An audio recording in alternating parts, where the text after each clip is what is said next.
ta, Hristoase, Dumnezeul nostru, răsărita lumii, la cunoștință, că într-o dânsa ceea ce sluja stelelor, de la astea s-au învățat, să se închine ție soarelui dreptății și să te cunoască pe tine răsăritul cel de sus. Doamne, măreție! De unde voi veniți? Pe unde voi călătoriți?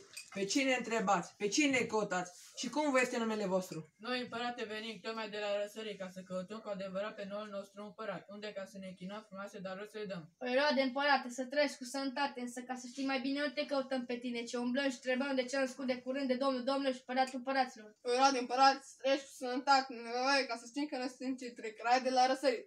Volteza Merche și Gaspar. Eu Voltezar mă numesc, eu Voltezar mă numesc. Coaui dăruiesc, coaui dăruiesc. Eu Melchior mă numesc, eu Melchior mă numesc. Cu tămâie dăruiesc, cu tămâie dăruiesc. Numele meu e Gaspar, numele meu e Gaspar. Smirne aducânda, smirne aducânda. Trei crai de la răsărit, cu steaua călătorii, și-au mers după bun citit până la Ierusalim.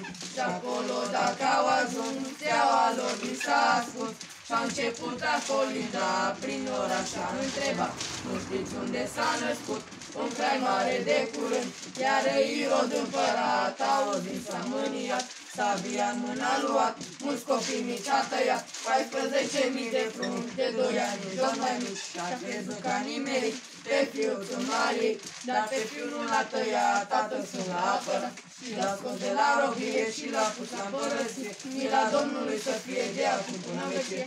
Eu sunt Îngerul Dumnezeu, ascultați și vă spun eu, ca să nu dați prin cetate, ca să dați prin altă parte, ca nimic rău să știe despre a noastră duce Mesie. El și-a pus gândul rău să rămână pe Fiul Dumnezeu. Bagă mâna jos în pungă, scoate banii sus la dungă, bagă-i-a fi căpăta să-i împartă la ostaș. Gata cu găzdărița, junile cu slujile, precum și s-au bucurat că au ajuns o naștere fericită, înger fie preamărită. Cântați, colindați și vă bucurați. Această seară prea vestită, sărbătoare prea mărită, ne poftim ca să fie la mulți ani cu bucurie, la mulți ani să vezi folos din nașterea lui Hristos.